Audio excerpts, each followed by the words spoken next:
Record. Yeah, it's up to you whenever you wanna record, bro. I'm done recording. I'm gonna hmm start now. Okay. 3, 2, 1. Bam. Hey, what's up, guys? Welcome to Crest Story Podcast. I'm here with Zigzagzilla. What's going on, everybody? Yeah, how's it going, man? I really love your channel and all that. And I want to talk about an experience that I've been having since the age of 20. hmm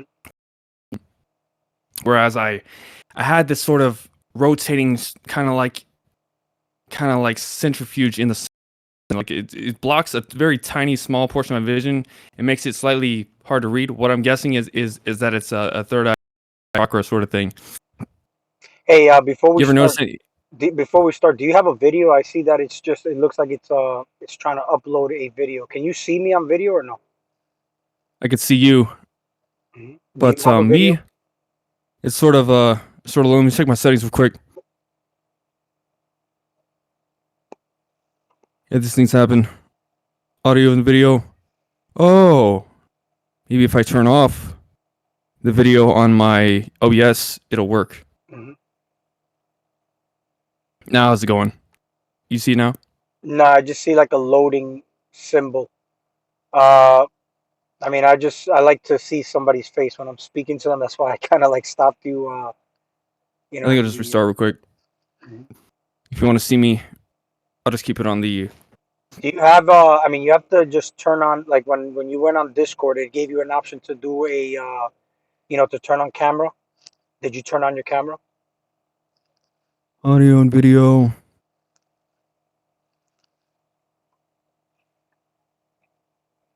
How's this camera working? It's kind of loading for some reason. I don't So know why. look, like tap on your screen and you're gonna see like a little camera symbol. Tap on that. Let's see. I'm going through my settings, going through camera and audio. Just through the Discord app itself. Just touch the screen. Are you on your phone? I'm on my computer actually. Oh, okay. Is your camera on?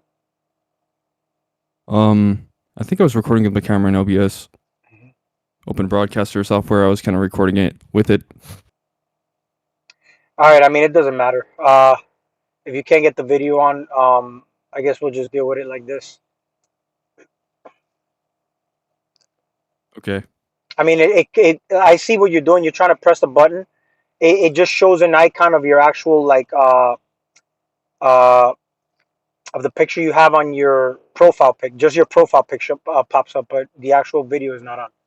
So you probably like don't have your video on. I mean, your camera on, but I mean, it's all good. You don't have to waste so much time on Um, it. I did press the video button to share the camera, but it's showing that loading kind of thing continuing on. Right. And you can see me on camera. Yeah, I can see you pretty well. Okay. All right, so I definitely get it working. Oh, okay. There you go, bro. Now we're good. It's a lot better when I can see the person's face. I don't feel like I'm talking to a computer. I am a computer. Hello, Zigzag. Do you have any oil? I'm out of oil. Hey, I need so some squeaky. Let's get before be, started before we start, very soon. Before we start, yeah. yeah, I know Um, you want to talk about a specific topic, but one thing that I had a curiosity yeah, on is I noticed that it sparked you to want to speak about this topic after you watched a video of mine where it was on a vegan debate. You get what I'm saying? And then I read your yeah. comment, but I'm trying to figure out why that particular video or debate, or was it just a random video you decided to I pick? just watched. I just watched it generally. In general, I just watched like a random video of yours, Oh, okay. All right. Yeah, I was just and I wondering wanted. if it was from that video or was it just a random video you decided and yeah, and then I want to get into why you decided to want to talk to me about it Hmm. also, you know. But yeah, go ahead. I didn't mean to interrupt you earlier. I'm glad I got you on video now. Um so yeah, what were you saying before? I was saying, definitely. I definitely like your content. I like your videos. I like how you like, you can be open about yourself. You can talk to a camera. Um, I'm definitely looking forward to seeing you grow as a creator and seeing like myself grow as a creator because I'm very interested in the process of being a good platformer or being a good person on the platform YouTube. Yeah. My interests are pretty much primarily it would have to be uh just pretty much the same kind of content that your mate Tom or someone like Psych Substance would create. I don't know if you know who they are as YouTubers, but they're pretty much just people who like who go through like psychedelic trips or talk about like states of different states of consciousness. Hmm. People like you too. You know, people like just people who just like kind of stand out in the sense that they're in just like some kind of higher plane of or higher state of consciousness. Like you remind me very much of like one of those very wise guru type persons. Oh, okay. Um, I appreciate. I like the compliments. You know what I'm saying? You know, I mean, everybody's got that in them. To be honest with you, I mean, here the issue that I see out with a lot of people when it comes down to, saying that they look at somebody else as a guru or whatnot is Mm. that if you really, you know how you got that little slippery slope between the things you kind of say about yourself and then the things that you may say and then you may come across as not being humble. Like I remember I said in one of my videos that I know everything, yet a wise person always says that they don't know everything. And the benefit of not knowing everything is that you have your mind open to knowing more, because the moment you say you know everything, you kind of close yourself off to knowing more, or you kind of like hit the limit on it, right? But then again, when you look at people that say, oh, in order for you to speak abundance into existence, you have to say you're abundant, right? Even though you may not appear to be abundant, but you have to convince yourself that you're abundant. So it's like, it's one of those, like, what do you affirm about yourself? And when I say I know everything, is because I truly, in the same paradox, don't know anything, And like I go to school and I can basically, just before I take a test, I can already see that I passed the test, and that allows me to pass the test, even though when I take the test, I may not even know some of the questions, or I may not be familiar with some of the questions upon studying, but for some strange reason, when I'm taking the test, I know what the answer is. I don't know if that makes sense to you, but a lot of people just That go makes by, perfect sense to me. yeah, by memorization. Like you're taught to just memorize things, where in actuality, I can look at something once and I'm going to have an understanding of what I'm looking at, so that when I do take the test, even though the question may be worded so different that it may not even correlate to what you originally read, you know what the answer is just because you understood what you read to begin with. It wasn't like something that you'll go later on and just go based on memory. You'll go based on a knowing now. You know what I'm saying? So it's like once you start to, live your life in that way, where yeah, you're open minded, you're curious, but you're open minded to the point where you're allowing things, to flow through and process, and then you'll just know what the answers are. This crazy things happen to me sometimes where I'm talking to certain people, they'll ask me certain questions, and I just happen to know what the answer is. Or even if I'm feeling, for example, like I'm in doubt about something, or you know, uh, let's say depressed. You know what I'm saying? Like these little things, for example, like what do you do when a person's like they go to a therapist, right? But therapists are trained to just listen to you. So sometimes I just listen to myself, right? Just allow myself to feel certain things, and I just know what to do from that moment. But I just wanted to throw that in there only because you mentioned the whole guru thing, and I feel like everybody has that in them. I never like to put myself in that position of saying I am like a guru, but I do appreciate your compliment though. But the whole guru thing, everybody has in them. You know what I'm saying? And that's why when people say, That's "Oh, why I said it was similar. yeah," when people I say said it was like, like similar because like "Yeah, the way you like to just like speak, it's very good. It's very good. yeah, I mean, you could definitely function very good with like a podcast kind of scenario going on here. oh yeah, I yeah, mean, like definitely, I can't wait to see how you grow as like as a YouTuber and platformer. How like you start like progressing in this sort of thing. Because I can see you definitely going places with making these kind of videos right, right." and the kind of videos that you make. Hmm.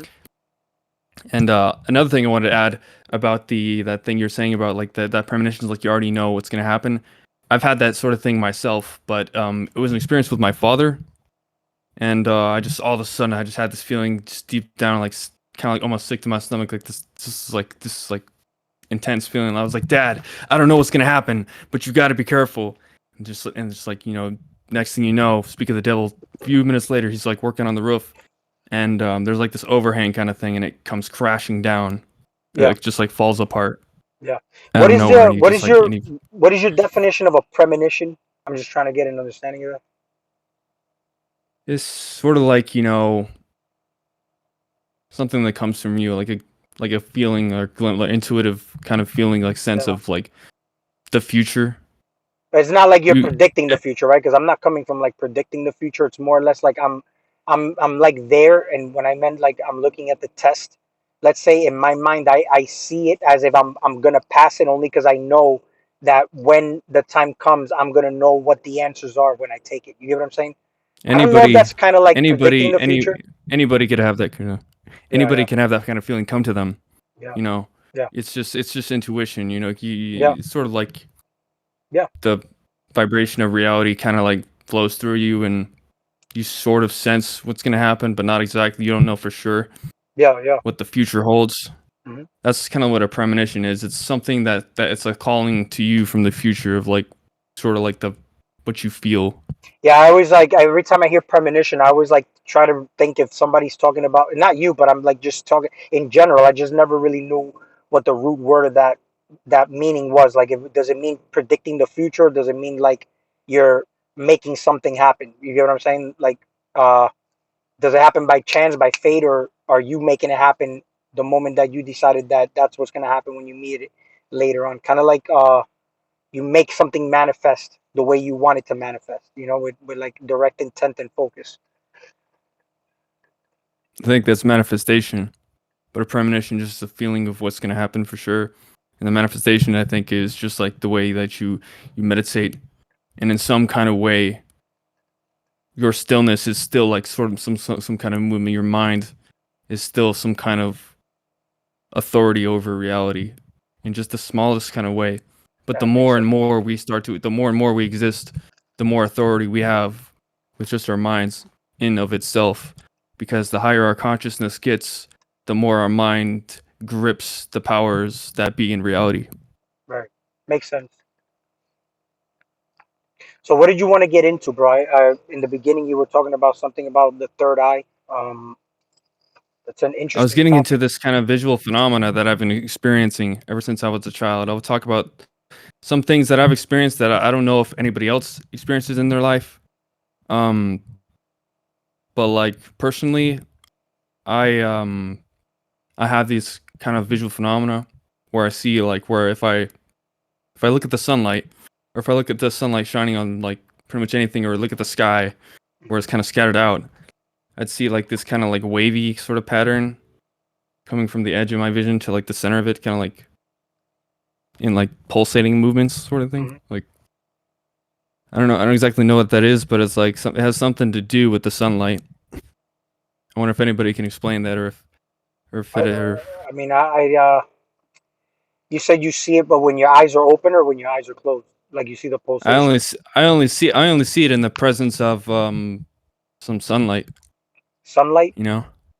And then what Yeah. about artificial light, like lamps or Artificial anything light, like that? I've never seen it in with artificial light or anything like that. So it must be how my eyes are just synthesizing the light somehow. Yeah. I've also I've also looked directly into the sun numerous times, but yeah, I'd get an afterglow Mm. when I look away, and it would be bright blue, kind of like a bright blue kind of spot, just kind of like light. I think it's just light funneling into my awareness or my existence or my immune system or something Mm. to like my mind is like somehow holding it in place and just like it dissipates into this green color and it turns red as What it do you fades what do away, you as it what do fades you off. what do you think it is? Like the stuff that's happening to you with the vision and whatnot. What do you think it is? I think it's my mind just processing the light Mhm. and turning it into energy. Yeah, uh, that's actually what it is. Then you know what I'm saying? Um, Definitely it's photosynthesizing, but it's very interesting to look at. I wonder if you see the same thing. I think pretty much anybody would see the same thing. uh, I don't know if I've had that same experience where like pulsations with my eyes open. I definitely see like color swirls and patterns. And what's crazy is like when I'm in a deep meditation, right? I will, I mean, and that's basically you see the brain waves actually happening and you're aware of it, and then you start to see all these like patterns in your eyes, like the swirls, the purple lights and Yeah, whatnot. definitely. But I do notice that, You see the purple? Do you see these colors? Do you see purple, but also do you see the green too?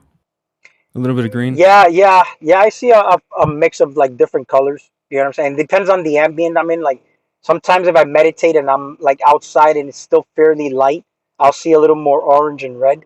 But if I'm in like complete darkness, then I'm seeing more of like the cooler colors, like the purples and the blues. And I really never see the warmer colors. I see more of the cooler colors.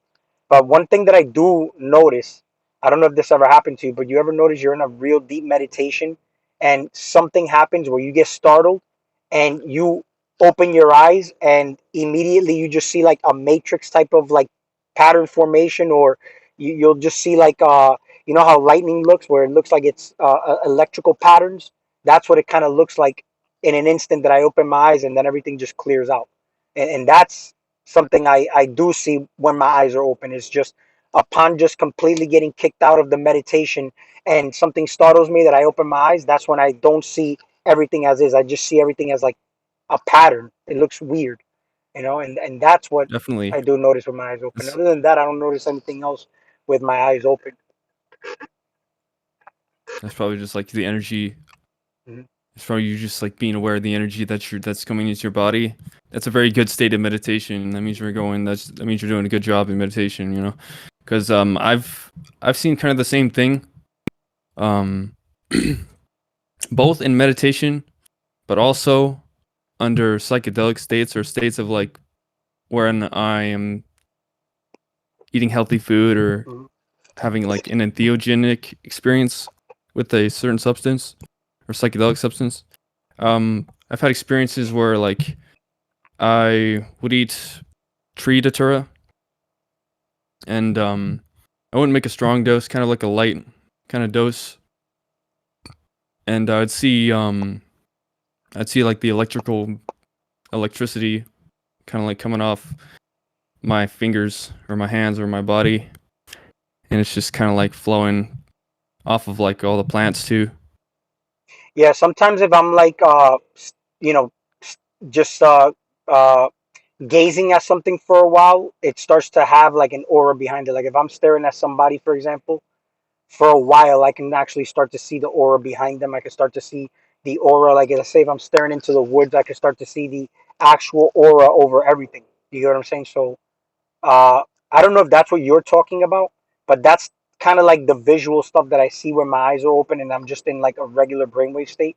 But um, yeah, I mean, other than that, I mean, it's just It's whatever you say that it is. Like you're processing the energy. That's basically all I can get. That would be. another thing here. Another thing too is damn, I had the strangest experience when I was on a psychedelic. I was on LSD and mushrooms, and I was looking at photographs on my phone, and I was like, "What the hell?" They were like literally like it looked like I had 3D. It looked like I literally had 3D glasses on, and I was peering like into the photo, and it looked 3D. Hmm. You ever had that sort of experience? I still kind of have it right now.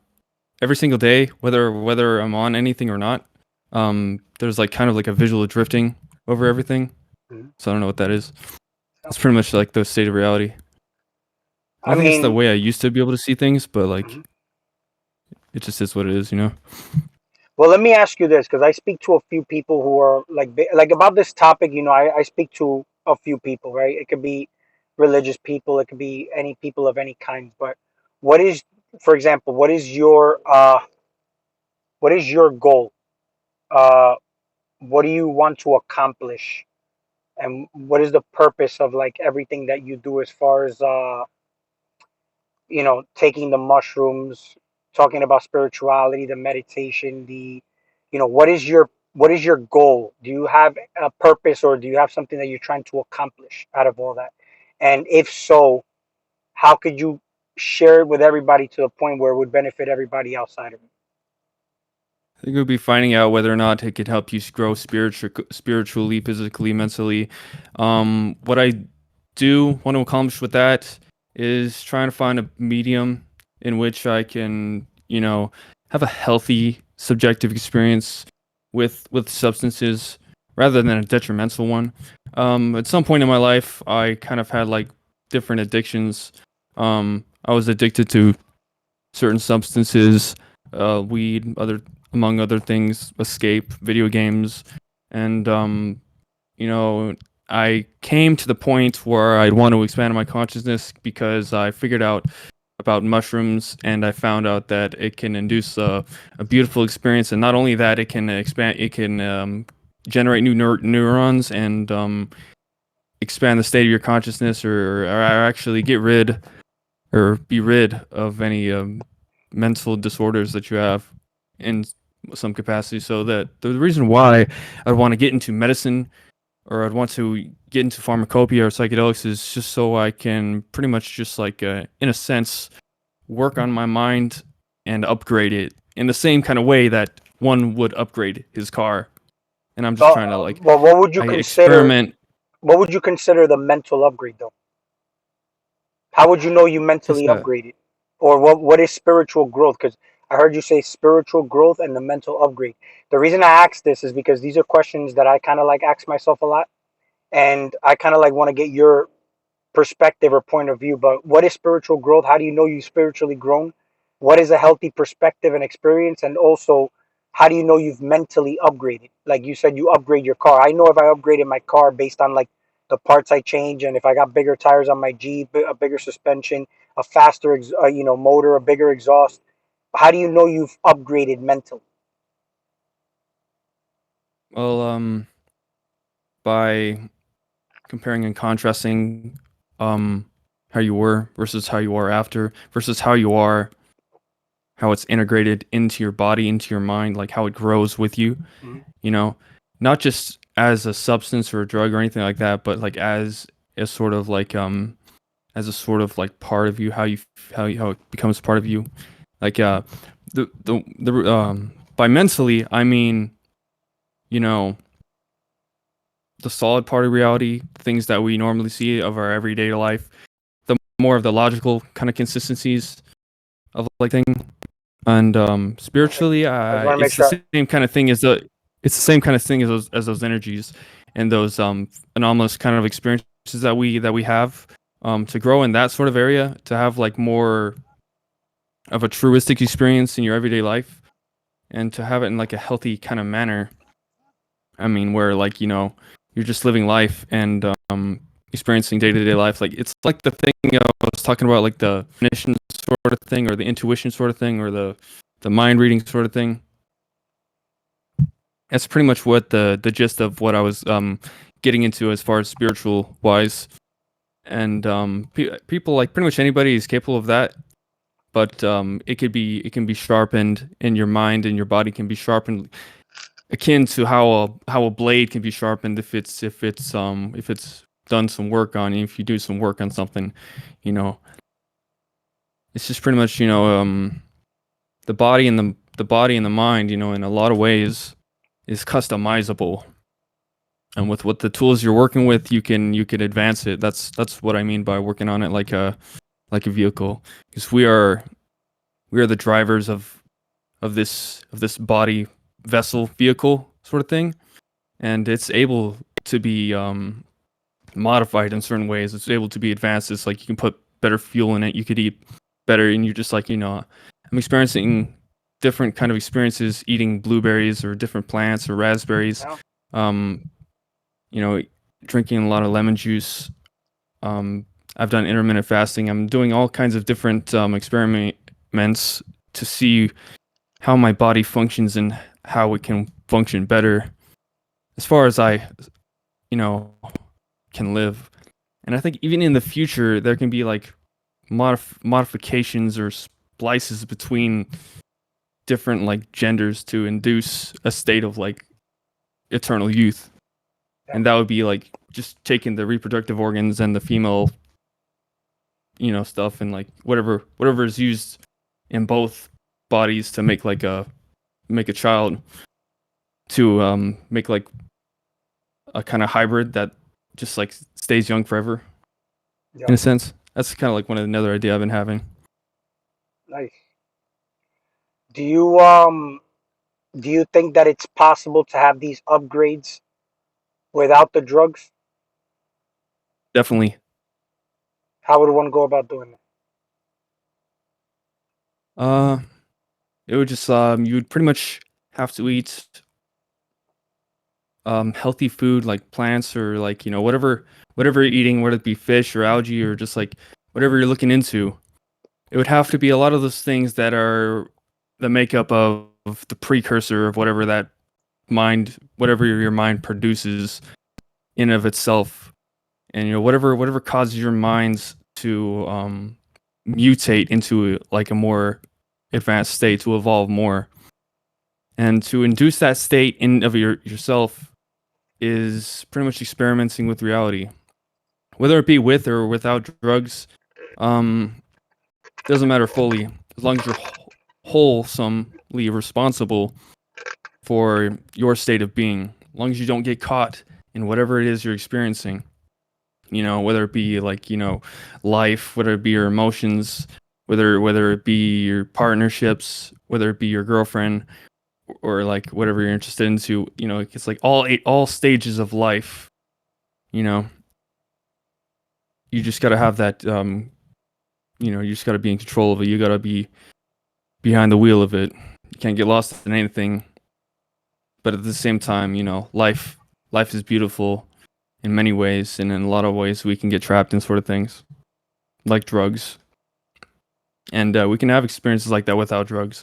We can have an enlightened state, or like a higher state of consciousness, or experiences like that you have on mushrooms, where you're experiencing enlightenment like every single day, even without the use of that, because like it's pretty much food is your medicine, food is your health.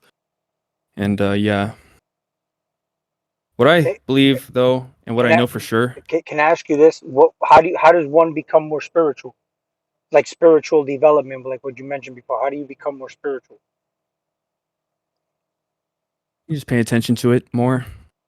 Yeah. And I think it would be eating more chlorophyll, because that's just the essence of light, and the absorption of light, and the energy of like light of itself. And I think like also what causes that is just just having a healthy sort of diet, just looking into whatever you can that increases your brain function or your body function. And the meditation would help too. um but yeah, spirituality is pretty much the essence of like kind of something that just like that isn't quite there, but it exists. That's pretty much the essence of spirituality. Like it's some of those. It's like that sort of thing. How would you want to grow as spiritually that you feel? So when it like spiritual, I noticed that I didn't at one point I actually even became vegan to try to be more spiritual.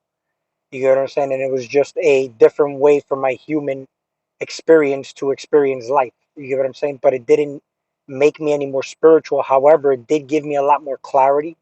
And this is just based upon belief that I had toward what I was actually consuming in the form of veganism. But I also noticed that it was because of the belief I had behind what I was doing.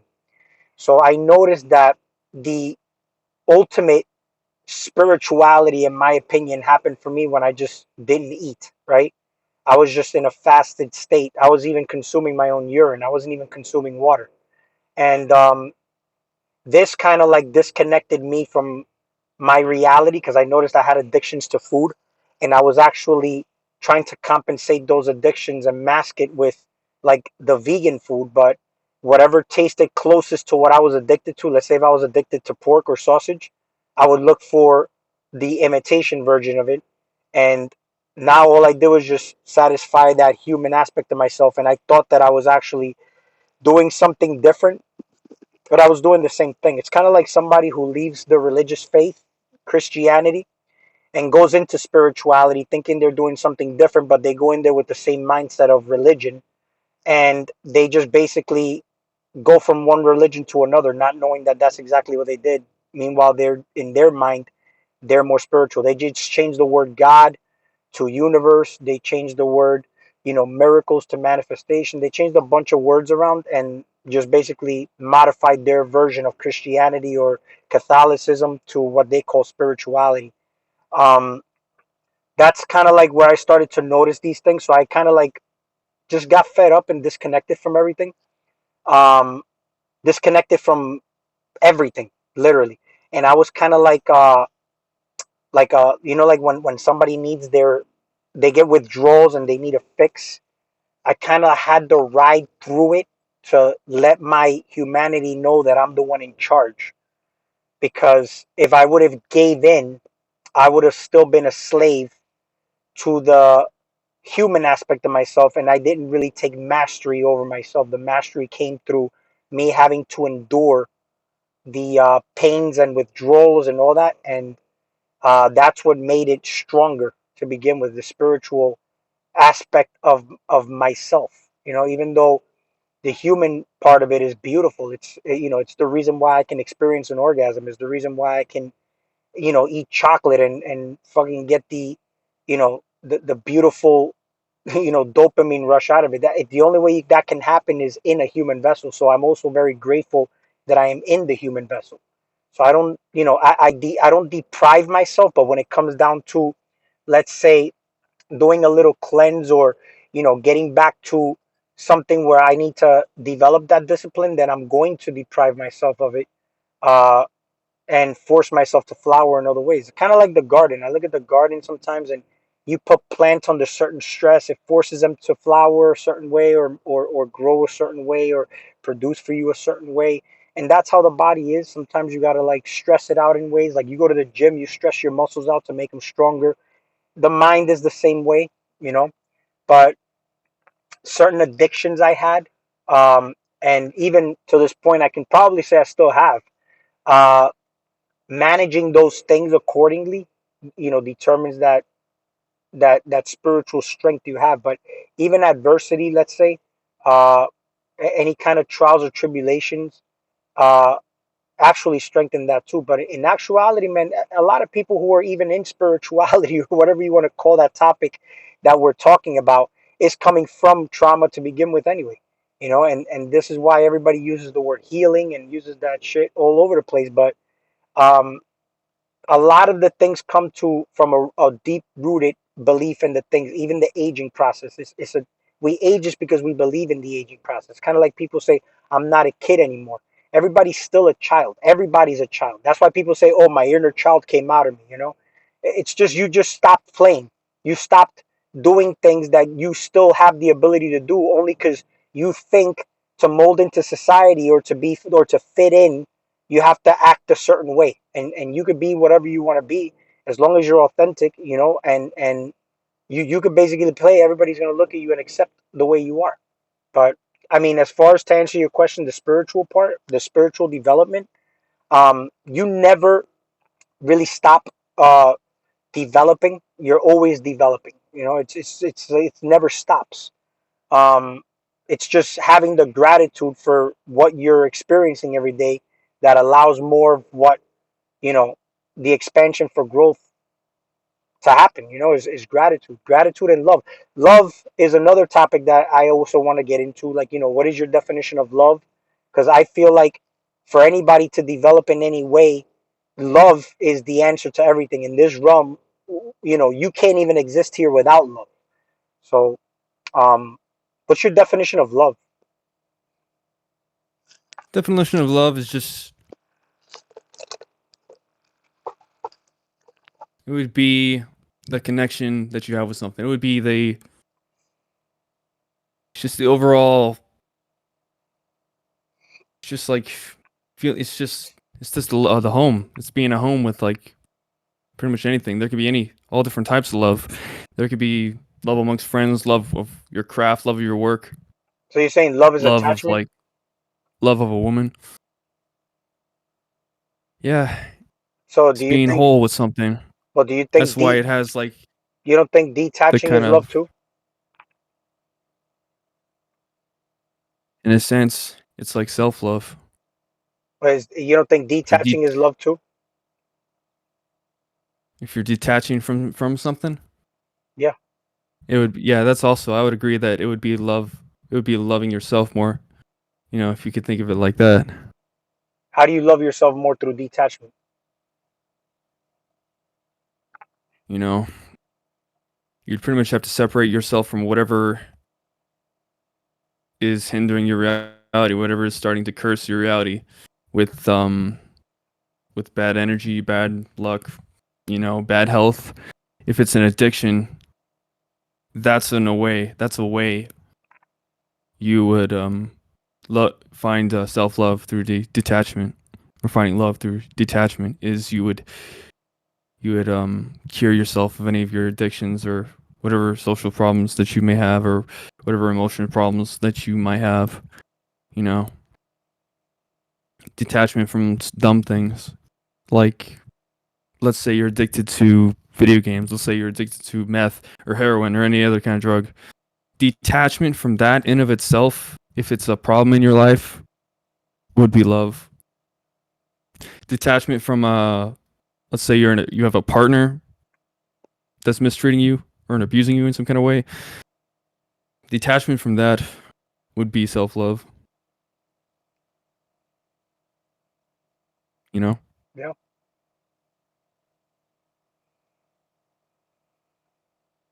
What is Also, I heard you talking about in the video and I want to know if you came up with the answer to it, but you watched my video with that debate I had. What is the difference between soul and spirit?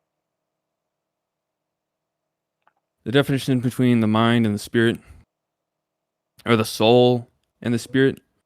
Um, I thought initially they were the same thing, but I realized that they're actually pretty different. Mhm. Um, I had to ask, I had to ask, I had to ask my phone what it was, but I actually forgot it not too long ago. You didn't ask um, you didn't ask God. If you ask God, you'll never forget the answer. hmm, If you ask Google, you're depending on a vice or a device to answer that question that it's basically you're asking a computer to answer what you are. You get what I'm saying? When sometimes even the smallest imbalances people go to doctors for, and even a doctor doesn't know what's wrong with you. You know more about what's wrong with you than the doctor does, but yet we only go there because we have faith and depend on the doctor more than anybody else. You see what I'm saying? So that's why I said if you ask God, you'll know the answer, 100%.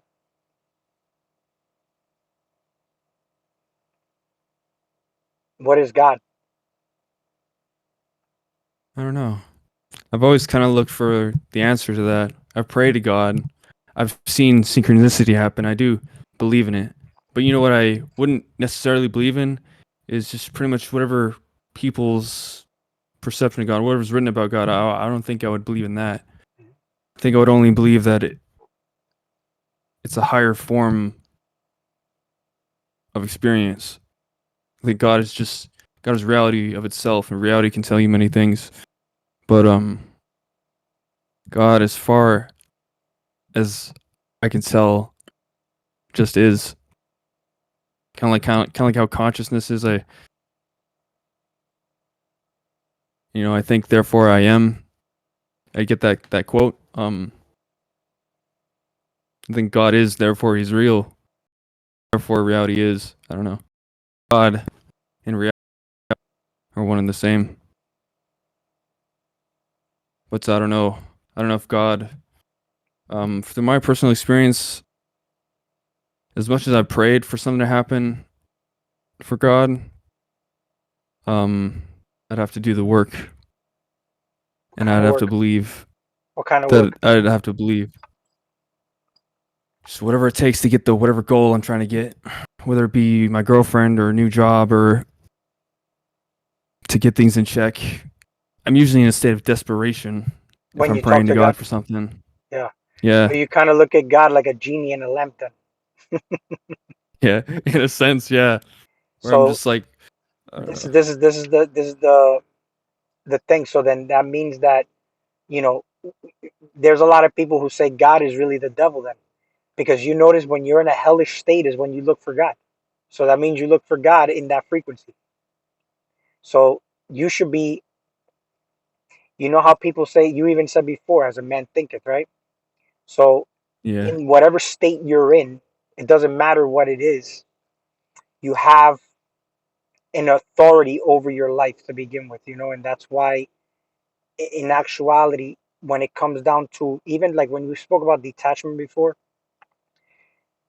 I notice that when I am in the frequency of love, I don't necessarily have to do anything as far as detaching. Whatever is not in harmony with love just happens to fall off my life. You get what I'm saying? And we can say I detached it without actually detaching it, right? Because the fact that I maintained a certain frequency, I didn't level to a lower frequency. Let's say if you had a toxic partner or whatnot, that partner is still a mirror of yourself. But in order for you to from that, it wouldn't be where you would have to break up with her. You get what I'm saying? Like you're basically just changing yourself genuinely from within because you have enough self love to not go through certain levels of toxicity. And that's sort of in a way. I look at my body as like my body is the body of Christ. You know what I'm saying? And sometimes uh I had this little realization through like meditation and whatnot that whatever I'm experiencing, I am affecting humanity as a whole, like the entire world. You know what I'm saying? Like the entire world is in me. And it doesn't matter if it's people in China and where it doesn't matter. I'm affecting the world. So even when I fast, right? I'm the one enduring the hunger pains. I'm enduring a bunch of the stuff that comes through that purification or through the purging. You know, I may experience vomiting, I may experience headaches, whatever it may be, but I'm the one enduring it. And it's purifying my body and in kind it's purifying the world that I'm experiencing, which is my world view. Even though you're experiencing your reality, if I'm a toxic individual and I'm doing it en masse, like let's say through the means of the internet, um, mm, I'm now doing it in a more of a network parasitic type of way. Where we can mm, look at it, you have internal parasites like intestinal parasites, but you can also be an energetic parasite. Um, It just depends on, and that's coming down to self awareness. Like, are you aware of yourself and the thing? Like, a lot of the Christian virtue comes down to treat your neighbor as you would yourself, or do unto others as you would want done unto you. A lot of people would follow that only because they're afraid of consequences of going to hell or getting locked up. Because you know how many people want to do like crazy shit, but they don't do it just based on consequences that they're afraid would happen to their individual humanity. But if you just did it because you know that that's something that's in you because you are on a frequency that let's say that's in harmony with like uh universal harmony. Again, you can't even be that you can't be here in existence if you weren't love. Love is what keeps everything held together and growing, you know, and that's why sometimes like humans for example are the real aliens on this planet because you're in a vessel right now that you think you're so attached to and so closely related to or you identify with it that it goes into layers of even the things you identify as. Like let's say people say I'm a vegan or I'm a this, I'm a that. You're none of those things. You're not even the actual vessel, right? And humans for example I feel are super disconnected from themselves. That's why they don't know themselves. They don't know, they don't know what and who they are because what real aliens have you ever seen outside of you? What God figure has anybody ever really seen outside of themselves? And if they have, they're genuinely truly looking at themselves. but it would have to be where when you see that, you recognize that. You don't look at it and say, "Oh my God, look, that's Jesus Christ." Like, no, you literally, it's like if you were looking in the mirror and you recognize yourself. Suppose that if you looked in the mirror and instead of seeing like Zack, you saw a big black guy with a big ass beard. You'd be like, "Who the fuck is that?" Right? But it's Yeah. kind of like I'll be that. like, whoa. I'll be like, Yeah, damn, I'm Tyrone now. yeah. Like, do I get the end pass? I'm like, no, I'm just kidding. So That'd be so kind of that's what I'm weird coming from a white guy's perspective, though. So that's what I'm trying to say. Like, it doesn't matter. Like, you, even though it doesn't look like, let's say, like Mhm. if I'm looking in the mirror, or like, let's say I see something in that state, like it's in a certain state. It could be through, let's say altered states of consciousness. You could see a demon. You could see Jesus Christ. It doesn't matter what you see, but somehow you recognize yourself. You're like, holy shit! Like it's like really hard to explain. Like you see yourself, like you recognize yourself, even though it doesn't look like what Yeah, you're used to looking at in the mirror. It's really that really is the. trippy, man. I know. Like a consciousness in of it itself is trippy, and we're trying to replicate it. Have you ever had dreams of certain people, and in the dream you knew them intimately, but then you wake up and you're like, I don't know who the fuck that person was. You don't know who they are. Have you ever had Exactly. that? I've had those dreams before. Yeah, Yeah, I definitely. talk to people. I'm like their friend, and I'm like, I wake up, I don't know who those people are, and sometimes I see colors that I never seen in my life. Yet, my brain, I'm observing my brain identifying with the closest color that it can actually identify it as, according to whatever programs I know. Like, let's say it's closely related to a color green, I would identify it as a shade of green. Meanwhile, it was not even the color green, and I observed my computer brain doing that. You Mm. know, So it's beyond the visual spectrum. right? Because everything that, like, let's say if I see Jesus, I mean, we only know what a human looks like based on the things I see outside of myself and programmed to see what a human looks like. Um, Like, you let's say, for example, you go into the woods and you never were taught about what a rattlesnake was, but you hear a rattle in the woods. Would you be as afraid of that noise if you didn't know what a rattlesnake was? So, for example, like even uh, if you was to go into the deep woods and you see a little green alien, it's an alien because it doesn't exist. You can't identify with anything other than it's an alien. Like you're told what an alien looks like, what an alien is, right? But yeah, it's only alien to you because you've never seen it in your reality. So in my opinion here, this is something that I've came to a realization. I've never seen what an actual virus looks like, right? And hmm viruses are programmed in us, and you all of a sudden think bad because we're programmed to think of bad and good, right? But viruses are the reason why you're even here as a human to begin with. You know what I'm saying? It's part of why you're evolved here as a human. And there's viruses that have light emitting properties.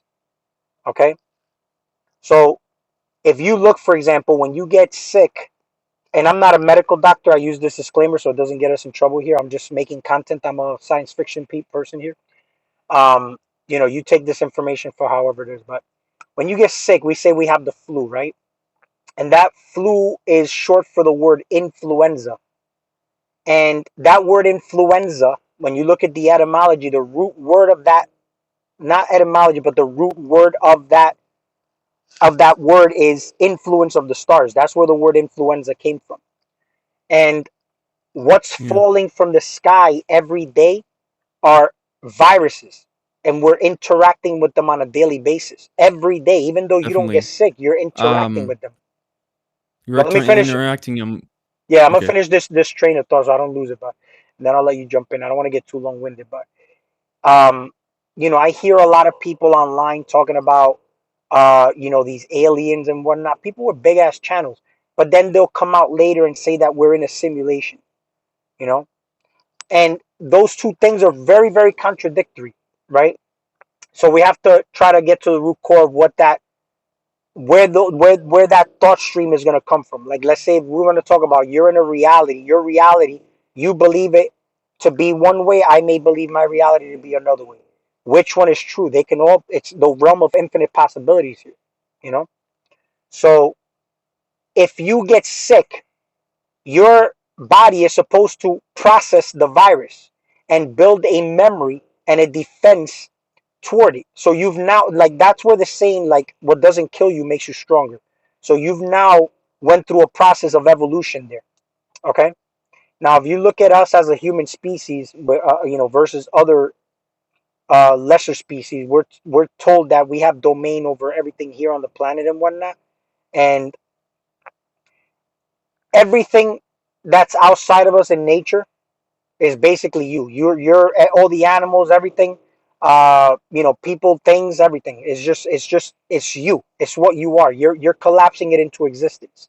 What I think about viruses, that's the mind virus. That's where it's going to start to begin with. That's where my belief is going to start. Um, so now Yeah. we have these new stars, these things that we're experiencing coming close to our reality. When you look at, for example, the E. coli universe, and you look at our universe, they're very closely equated. You could look this up actually, the E. coli universe, and everything that we are processing is meant for us to process. We're supposed to process it, but we're always blocking ourselves from it. You know what I'm saying? Like, uh, constant vaccinations, flu shots every season, every year. And this is where I feel the abomination is really coming in, or the dormancy of what we actually are, like what your experience here is to be as far as like an evolved human, evolved spirituality. It goes hand in hand. You know what I'm saying? Like, everything that's happening as within is happening so without, as above so below. But it's also happening, whatever's happening esoterically or etherically is also happening in your physical realm. Like, you have to think about something, obviously, for something to happen here. But I feel like the things that we are blocking ourselves from, running away from, or defending ourselves from, are the things we're supposed to commune with. You know what I'm saying? Such as like viruses, bacteria, other Mm. people. It doesn't matter who and what they are. You know what I'm saying? You may trigger me, and that's something that I can actually closely look at it, and look at it as a blessing in disguise, and say, well, why is it triggering me? Ask myself all the questions that I want. You know what's crazy? I'll ask people the most random questions. I may ask you the most random questions. And somebody would say, well, why does he ask such weird questions? Sometimes I just want to know what the reaction of the individual is. I'm kind of like an alien, probably, examining humanity to figure out what the hell comes out of your mouth, or I'm pretty much reverse engineering why you're even in the state you're in right now. Where do your beliefs come from? Where are they stemming from? Or were you indoctrinated? Were you programmed to believe something? Why do you use certain words? Why do you believe the things you believe? You know what I'm saying? Did you just move from one program to another and think you evolved? Like, kind of like I use the example of the spirituality and religion thing. It's like some people jump from religion to spirituality to become adversaries, and they're just jumping into another religion because they haven't left their religious mindset. I'm gonna let you jump in because I know I went a lot long-winded in there, but what are your opinions on what I just said as far as, like, evolution, mental evolution? I know you talked about, mentally evolving and whatnot. That's why I kind of asked you these questions about how do you know you've mentally evolved? How do you know you just haven't improved your humanity? Because a lot of people say they're spiritually woke, but they're just more in the position of a fancy way of expressing themselves. They'll even start dressing differently. They may wear a turban. May wear a toga or whatever the hell they wear. They may start to wear beads now. They may start to wear different jewelry, and that they say that they're following their ancestors or they're more evolved. But I just think that sometimes in certain people, that's just their ego dressing themselves Mm. up to express themselves a certain way, when in actuality they don't even know the least bit of what true spiritual evolution is. If I was to really dig deep as an alien. What is your opinion on all that? Yeah. Personally, like the way I'd kind of go about it is, the way I'd kind of dress myself up as ego kind of wise. What I want to do is I'd want to have like a good physique. I'd want to like dress like, probably like go running in nature. I like the modern kind of aesthetic more than I do like kind of like the, you know, hippie kind of ancient ones. Um, what are the three things you want to ask me? Well, there's nothing wrong with that. For example, like of course I go to the gym and I want to present myself a certain way. Matter of fact, when you're in shape, it shows a level of discipline and responsibility towards your body. You get what I'm saying? It's kind of like somebody coming out the house and you may dress nicely. You're gonna wash your clothes. You want to present yourself in society as a presentable individual. You know what I'm saying? It's not for anybody else. It's basically more for yourself, uh, first and foremost. Because if you think about it, would you like so? If let's say if I came across somebody and they smelled horrible, I'm not gonna feel too pleasant around them. You know what I'm saying? So it's like, if anything, I'm just kind of like being how I would want somebody else to present themselves to me. You know. Um, the questions I was asking is, what do you think about the evolution of what I spoke about with viruses? Spiritual development, mental development. Because I asked you before, how do you know you've Hmm. mentally developed? How do you know you've spiritually developed, or you're spiritually developing? And just based on everything I said, does Viruses. your I just want to go into. the I viruses, want to go the into alien, viruses. yeah, and Viruses, I think, are just like things that interact with your body that don't necessarily know the consciousness of your body. Viruses could be used as an ally or in some kind of way, some kind of aspect. It could be like a power that you use. You could turn it into an ally, or you could just kill it and assimilate it, which is pretty much I think what the body's just trying to been doing. It's pretty much a war that is waged on the body by whatever thing is trying to infect her or trying to eat off of it, consume from it. So you pretty much would have to expand your mind and increase your consciousness and just like make the complexity of it more who's of making a the war though? Who's making the war? whatever it is. It's kind of like it's a foreign kind of virus or something. It could be deadly. It could be rabies. It could be anything. But yeah, the way you find the cure to these things is increasing the complexity of your immune system to deal with that sort of thing. Because How sometimes, do you do that? these things go. Um, I don't know. You just do as much research as possible into adaptogenic substances. Like it's just like I don't know. You could What's even the eat immune? What's dirt the or immune system? soil or something like. It's the it's the protective barrier. You know, it's what keeps your body healthy. It's like it has to do with all your. This is how your body functions, pretty much. Your immune system is your immunity to illness, I think is what it is. You know how I feel we start the war? We start the war the moment we start participating in medications and vaccines and adaptogens and all that type of stuff and thinking that we're combating something. I don't feel like anything should. And here's the thing, I believe this is like a big worldwide placebo. You get what I'm saying? I feel the body is so resilient and so strong that nothing can hurt it. You should go through flu-like symptoms where you'll feel like you've been basically hit by a car, but it should never kill you. Other than just basically when your body just can't hold a conducive charge anymore, because that's basically when we're ready to die. Put it that way.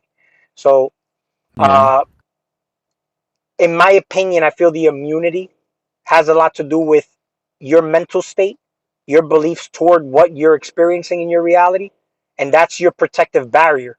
And I made this example in some of my videos, and this sounds far out, but it's actually something that's tangible. It's just that this is what true mind over matter is. Like when you talk about being more spiritual, this is basically what it is just mind over matter.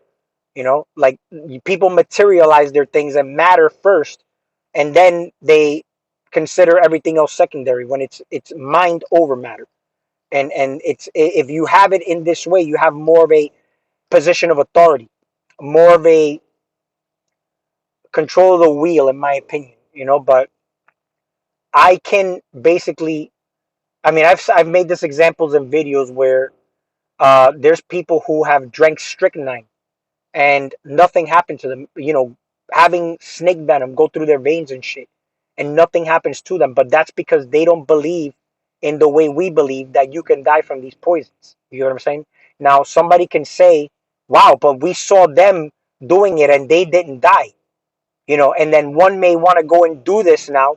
And would they necessarily survive? No, because deep in them is still a deep rooted belief that strychnine is poison and they can die. You get what I'm saying? And sometimes things happen to Hmm. you where you would say, how did this happen to me? Even though it wasn't on your mind or thinking about it. Programs, all these things, such as like the same way genetic weaknesses get passed down from one person to another, one individual to another, like through family members.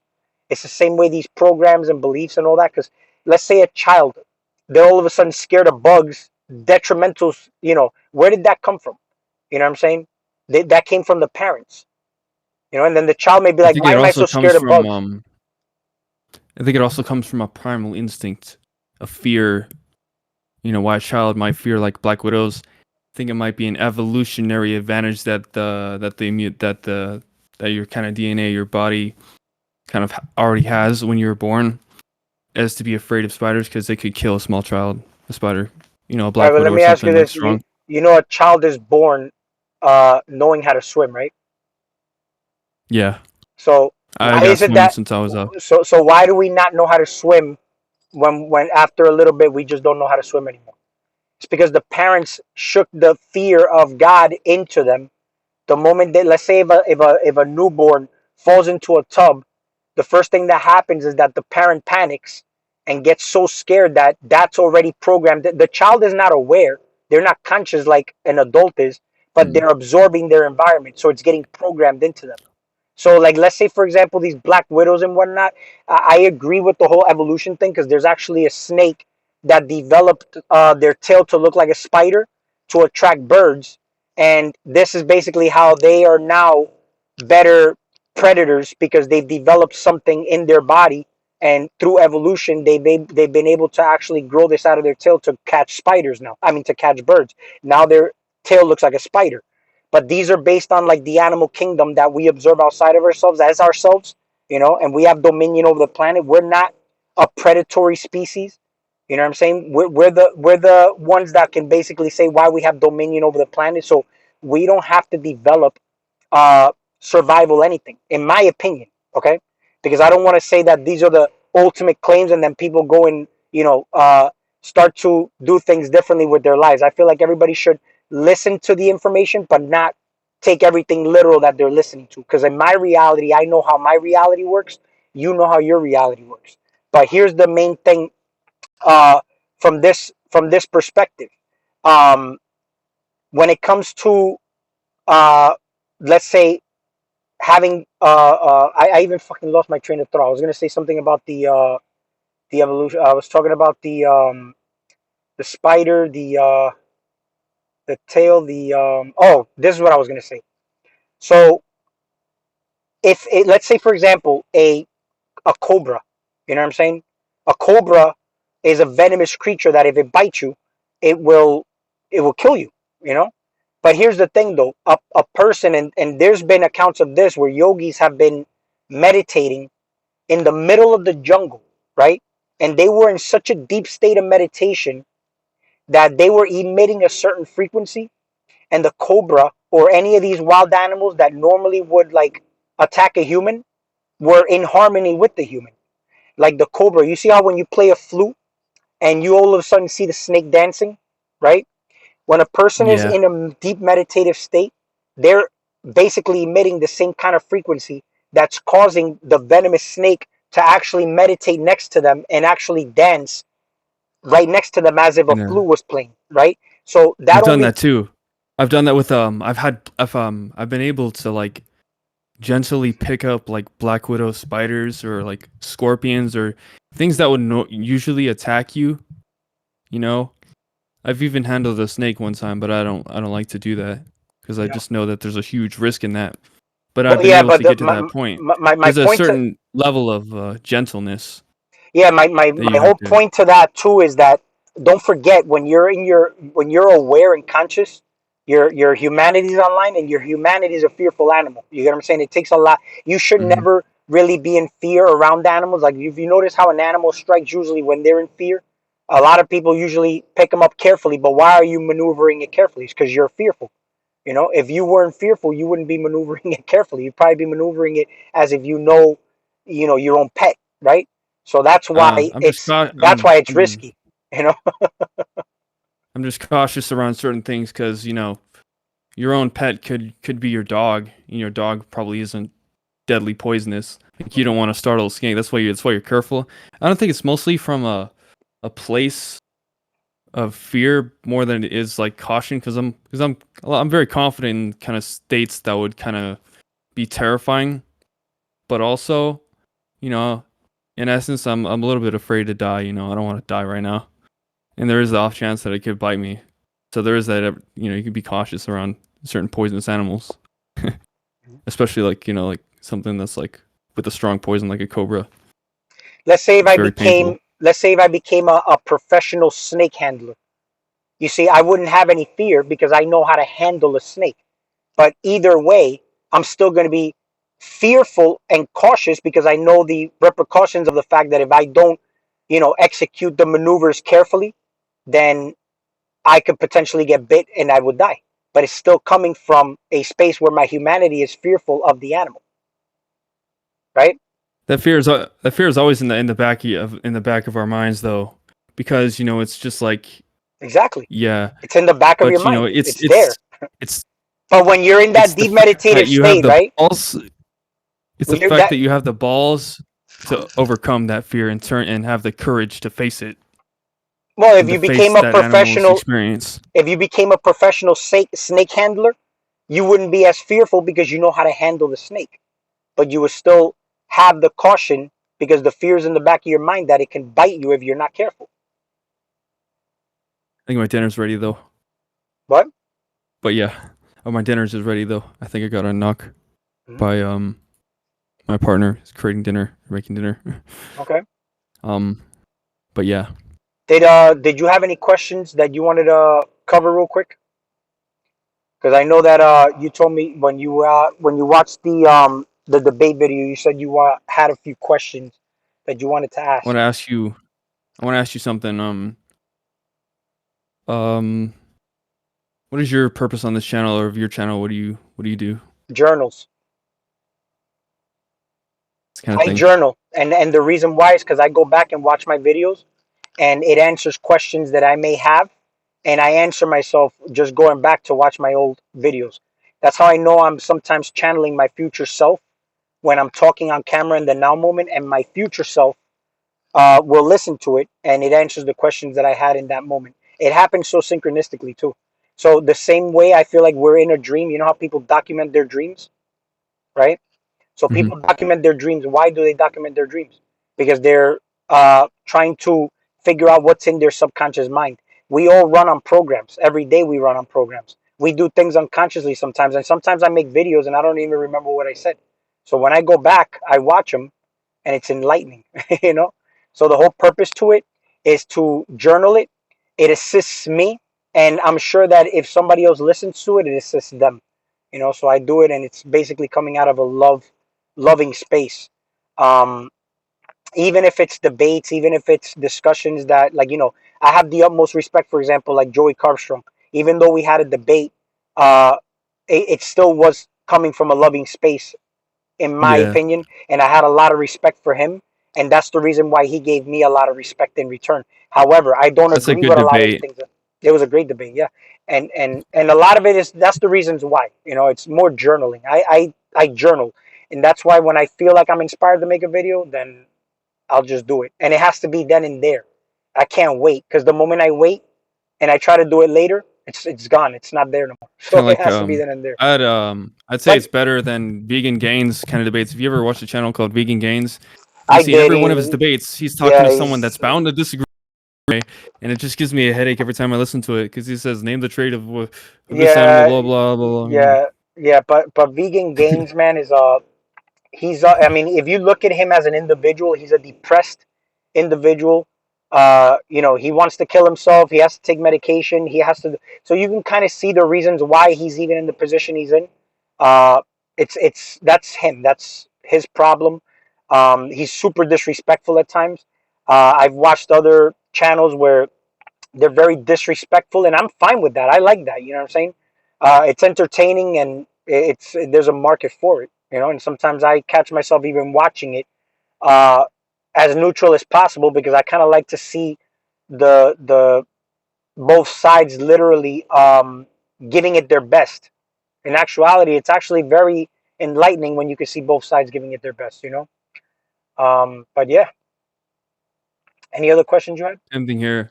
I'm not vegan or whatever, but I was vegan for like 7 years, and it was pretty good. But I just decided at some point I'd eat whatever comes on my plate, and just like no one cared too much about it as long as it's healthy, as long as it's like wild caught or something like that. Um, I don't really like farm raised animals. It has like a different sort of taste even than the actual wild caught sort of like animals that you hunt. I thought you said you were going vegan. The last video I saw, you said you were going vegan. And why were Yeah. you going vegan?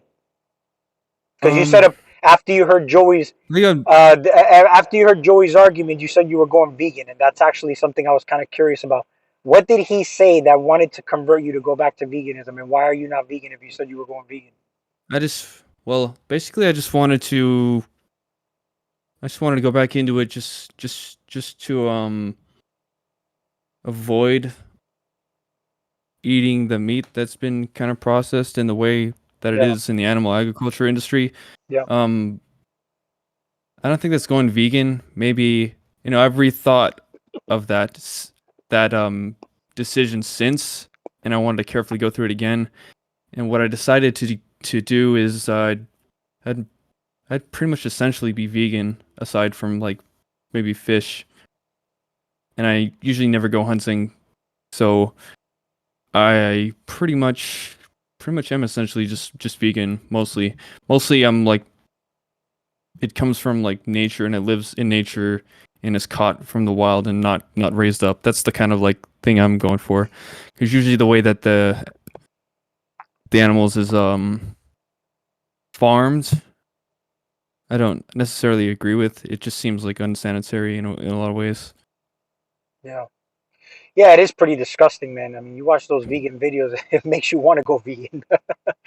But yeah, I mean, it's just I was curious, man. I wanted to know, what he said that wanted because I know you specifically said after hearing the debate that you want to go vegan. That's why I was like, whoa, I'm curious why that I happened. What was the exact words he used that wanted to convert you? don't know. I don't know any exact words. I think it just like kind of inspired me to go back to my root kind of state where I'd want to like avoid like a life of imprisonment kind of suffering type thing that the animals kind of go through where they feel like they're definitely feel like they're in jail. I know that just like makes the product or the meat itself unhealthy.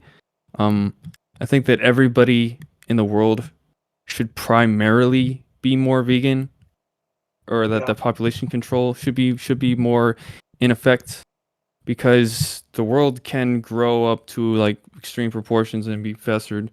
There's one way to solve the population sort of thing, which is I've heard this where Terrence McKenna, I don't know if you know Terrence McKenna, yeah, I but know what he he is. said, but he made a statement that rang true, which is that if every man and woman were allowed one child, um the population would be cut in half in like 50 years. I think that would kind of help like population getting to extreme proportions, you know, or getting like high, getting too high. Um, yeah, I know you What talked do you about think about that? energy, about what? Oh, the population getting too high. Well, Yeah. how would that negatively affect the world if population got too high? What is the negative repercussions of that? I don't know. It might just be that the resources can be divided amongst us that fast, or maybe we could just like terraform some other planet or just like colonize space or something, and just like have like an endless amount of people. But who knows? There's only so much space that the Earth has, right? Well,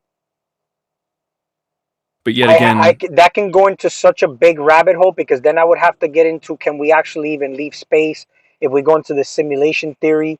That would have to be a big question to pretty much ask. And also, I don't believe in scarcity and of any kind and in any way. I believe that's something that's just put into people's minds, and it starts to put people in a panic mode. Um, as far as like, like we hear, for example, all the time that the universe is abundant. There's, unlimited supply for everybody. I'm really big on that. I Mm, feel like there's no scarcity unless you believe in the scarcity. There's no limited resources unless you believe in limited resources. I don't believe in flat earth or mm. round earth. I don't believe in none of those things. I believe in the fact that how I collapse existence is exactly how it is. Like, for example, I'll give you a little example here. Like you may hear online that the doomsday apocalypse is happening, and you may feed into that so much that you'll go become a doomsday prepper, and you may experience a doomsday apocalypse in your reality. You get what I'm saying? And it I may don't come know. I in don't know different for ways. sure though. You don't know I for don't know sure for what. sure if there would be too many people. Maybe it's like fucking. I don't know. As many people I as never had being like. born as many people as is dying too. You know. I think so. So Yeah, that's here's the true. thing. Here's the thing, though, too. I know you talked about energy in the beginning of the video, but do you feel like you can transmute and transfer energy Yeah. as an individual? Yeah, right. So do you believe in reincarnation? I mean, I'm not really sure. Okay. Do you believe I in would hope so. cause and effect? Yeah. Yeah. In the physical, there's cause and effect, right? In reality, for example, there's no cause of anything, but in the physical, there's cause and effect. Let's say, for example, and I gave this example to Joey Carbstrong, but he didn't want to answer it, right? I gave him this example where I said, supposed that these animals that are experiencing all that torture in the slaughterhouse, how would and all the suffering that they're experiencing, how do we know that they weren't uh, causing that to others in a past life? If we want to talk about past lives or reincarnation and whatnot, again, that's one of the questions that we would have to ask if we go into, like, let's say, what your reality Um, here is now. You know, but how do you know that that's not a possibility? If spiritual people are always talking because I about haven't had past any. lives, Because I haven't had any verifiable you haven't experience had any that. evidence, right? Yeah, yeah. Hmm. So And how would I you wouldn't believe? believe that sort of thing because, I noticed that pretty much any animal, I'd I'd pretty much just recognize just as having their own experience. So what's the Um, lottery ticket that my cat, for example, lives in a warm place, gets fed, the best food, and the consciousness of that cow happened to fall into that cow that's experiencing that reality? What are the odds that I came into this reality and I'm living middle class, and then my best friends live like millionaires in California? Why is that a thing? You get what I'm saying? Why do some people have better experiences than others then? What is the lottery I ticket think for it just somebody to live homeless over others? I think it has to do with fate mostly. A lot of Fate? people are born deformed, disabled. A lot of Hmm. people are born without all the luxuries of life. A lot of people are born into poverty and aren't able to get Why? out of Why do you because of think? some mental constriction. Hmm. A lot of people are born just like it's just luck, man. And Luck? you gotta appreciate it as much as possible. Like, that's what I think it is. That's what I So you think. think it's a lottery It's like ticket? just like yeah, in a sense, yeah. Yeah, I would have to disagree there, because um, that's just being like let's say just flowing on a wind, on a leaf, like a leaf flowing on the windy day. You know what I'm saying? It's just there's no direction, there's no aim. How do we know? Like, for example, the person who's born handicapped didn't want to experience that experience to pay some type of karmic debt, right? Here, if you observe reality here, and I don't want to be dogmatic, but if you observe reality here, let's say you do something bad, what happens to your physical vessel? You get robbed of your experience, you get put in a jail cell, and you have to serve your sentence, and you have to pay that to the system that we're observing as the government, or to the state, right? Or to the country that you live in. So if we talked about before, as above, so below, as within, so without, how do we know that that's not something that's actually happening in forms that we're not aware of? And the only reason we don't see it is because we choose not to see it. You get what I'm saying? You know how people say seeing is believing, or believing is seen? But how do we know that these are things that we're not seeing only because we choose not to see them because we're only depending on what we see with the physical eyes? I'm not sure. I feel like the person that's in the disabled body is like having to be there because he experienced like if because he did bad things in his life because he did like We never know. things that Or were maybe, immoral. or there's a karmic debt that he has to pay, or he has to have that experience to basically have some type of evolvement. How do we know that that's not a possibility? You hear this from spiritual gurus all the time. And here's the thing, none of these claims are beliefs of mine. These are things I've just came across from actual certified spiritual people that a lot of people online listen to. They'll say that some people may have been born, handicapped because they're paying karmic debt, or they're having to live that experience to get to the next stage of their evolution. You get what I'm saying? Or let's say, for example, it enhances. Let's say they're born blind. It's meant to enhance some other form of extrasensory perceptions that they have. How do we know these animals? Which in actuality, if we look at, do you believe we're in a simulation theory? Do you believe in the simulation theory? I think a lot of people like to say that. I think that's another religion in of itself. Everything. Well, Um, I'd s- well. Here's I'd the thing. say I'd say I'd say everything is just made like of like imaginary and thought, and in a sense you can think of it Placebo. like a game. Placebo. But yeah, You know what's in crazy? a sense. Um, if we were to believe in a simulation theory, right? Uh, everybody outside of you would be NPCs. So that means that the animals really don't even exist. The animals are just programs that you're observing there in your reality. And then you would say, well, why are they experiencing that? And those are just animalistic parts of yourself that you're experiencing in your reality, having to go through that pain and torture. But now, if you said you can transfer and transmute energy, how do you know that you, as the Christ body, cannot take in that energy? Let's say, for example, we have holidays, we have like good times, because normally we build memories off like, dinner time and just certain things that we do. We know that that animal ain't experiencing the reality through upon you eating that animal. Hmm. That is a good thought to have. Why did the whole I concept of think prayer like even come about? Where before you eat an the animal, reason why I you bless the energy, or you transmuting energy. But the concept of prayer came in from, an external God blessing your food. think the reason why I wouldn't know the reason why like I wouldn't know whether or not the animal's experience is running through me is because I don't have like the solid memories of what's going on or the memory of like where it's from. Well, you Kind just of said that like the animal going through that hell in the slaughterhouse is unhealthy. And if energy can only be transferred and transmuted, then that means that whatever pains and sufferings that animal went through in the slaughterhouse is actually going to your oh body, yeah, right? I think you do experience kind of that. It's like lethargy or Yeah, pus or whatever like whatever unhealthy things happen to the body, lack of awareness right, or lack of any involvement, just like constantly sheltered, right. maybe in like a small stall or something like that, some kind of like solitary environment. And then I'm not a big fan of that. when they get killed, they release a chemical in their bloodstream that you actually eat.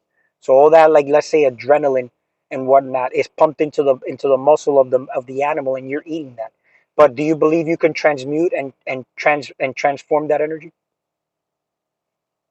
when Oh, you like eat the it? question that guy, like the monks, the guy thing Yeah, we that had that. He didn't want. He asked me the same question with the question that I asked him. You noticed that, right? And then people say that I didn't answer his question, which I did, but he didn't answer my question. But here's the thing, though. None of this even matters, to be honest with you. These are just topics of discussion to put into question, why do we do the things we do? You get what I'm saying? But the whole thing about it is that yeah. even with the animal, let's say, why do you feel that even the plants that we eat, the psychoactive drugs that you want to take, why do they have an effect on your brain and body when you're ingesting them? What is the difference between that to the animal you're ingesting? How would you not be having an altered state of consciousness when you ingest the animal in the same way? I think you have an altered state of consciousness from pretty much anything that you eat, That's right. regardless of what it makes you in a certain way. 100%. Mentally, it could be anything. Red meat is kind of 100%. like sedating in a way. So that's why I wanted to make sure if it made sense what I said. Because see, here's the thing. So if we look at it from the perspective of the animal having that experience through you, and then all of a sudden now what you eat becomes you, and what uh, eats you, you become, right? Because energy can't be transferred or destroyed. It can only be transferred or transmuted, right? So let's say, for example, if the animal is experiencing it through you, then how do we know that the plants you're ingesting aren't actually, you're the observer and you're observing the plants having that experience through you, but you think that you're the one having that experience? So let's say, for example, you take some psychoactive drugs. Do you think that you're the one having that altered state of consciousness, or are you observing the plant having an experience through you from a higher perspective, like a higher vibration, since it's considered a higher frequency food? So whenever we eat an animal, we might feel a little bit heavier, a little bit more depressed, a little bit more exhausted, a little bit more anxious. Why? Because they went through that in the slaughterhouse, right? Supposedly, we hunted an animal in the wild. We killed it in its most primitive survival state, in its most godly state, right? So that's the beauty of us being able. That's why back in the day it was ritualized, where a hunter would kill an animal, but it blessed it right then and there, and the animal was actually glad to die for that hunter and be eaten by the actual person. No different than us humans. This may sound, I've never seen that. I've never seen that before. well, I mean, there's different native. I mean, I could link you with some information that I've read, but you see, even like on an esoteric level, sometimes humanity gets consumed by gods, right? Now, if you're not aware, or like, let's say, self-actualized, that would be actually considered a bad thing, Yeah, right? So now the plants have life flowing to and through them, right? The plants are in nature. How do we know that we're not observing the plants having an experience through you the moment you ingested that plant, right? I know I'm having that experience because of the same reason that I could feel the plants when I'm looking at them, or I can just feel them. Somehow, I get the same feeling of the presence of the plant that you know how you have the feeling when someone's watching you from behind or something. Mm-hmm. I mean, you just know you can just feel their eyes on you or something. Mm-hmm. I just have that feeling when I'm looking at a plant. When I'm looking at it, it's moving, but it's not moving in the same way that the wind is moving it. Just Yeah, has its own you, kind of essence coming and, out. and you I give see that life. kind of movement. You give life to that plant. You give life to all the plants. See, that's why when I garden, people say I have a green thumb, because my energy gives vibrancy to the plants. Somebody who doesn't have a green thumb is not in their heart space or in the space of passion and love and harmony. The plants actually resonate to a lower frequency, and they're not as vibrant as they should be. So the plants actually are beautiful and thriving because of the gardener. That's why we say we have a green thumb. Green is the color of the heart space, right? Green is also the color of money. Yeah, Neutral, neutrality, natural, nature, neutral. But who gives that loving frequency is you. You're the one that impacts the environment. So if I walk my garden, my plants react to my energy, my appreciation and love, and not from an ego space, but from a true unconditional love and passion that I have for gardening in and of itself. The practice of putting a seed in the ground and watching a plant grow is such a mesmerizing experience to me. And it's so much of an enjoyment to me that the plants react to that. In a way, it's kind of like an appreciation. And it's only because of the appreciation I have in that moment as well. So if I'm giving love and appreciation, I'm getting that back in return, because it's a mirror back to me, you know? Kind of like when I have an interaction with people. I give life to everybody I'm speaking to. Let's say somebody is very mean in the beginning when I meet them. I can engage in the same way and keep that same frequency they have, or I can actually transmute it and be nice to them to the point where they have no choice but to be nice back to me, because that's just what I birthed in them to give back to me. You get what I'm saying? It's more like a transmuting of energy. yeah. So let's say somebody says, Sometimes it "Man, would today's such." work. Sometimes, sometimes it would work, and sometimes it won't. Well, it I always don't know. works. It always works. And the reason why it always works is because you're always going to find the right words to say where it's always going to work. Kind of like the example I gave you in the beginning, where you may not have studied the question that you came across on the test, but you'll just somehow know the answers only because you're coming from a space of knowing. Like when I speak to somebody, sometimes I just know the right words to use. You know what I'm saying? When you go to Mm. court, they use this, man, where you can't, one wrong word incriminates you. One wrong word can change your life around if you're not phrasing things properly. And this is on a legalese and in like court systems and whatnot. But on a natural, just let's say from a natural space where you're not really thinking legalese or anything like that, you're in harmony with nature, right? And you know because everybody that you speak to, everything interacting with you in your reality is nature. So when you're in a natural, neutral state, you just know the right words to use. Life flows to and through you, but you find the right combinations to open the person up. Kind of like when you have a combination on a lock, the lock needs a combination, and you have to put in the right combinations to open up a lock. So you just know the right words to use, and those are just the right combinations.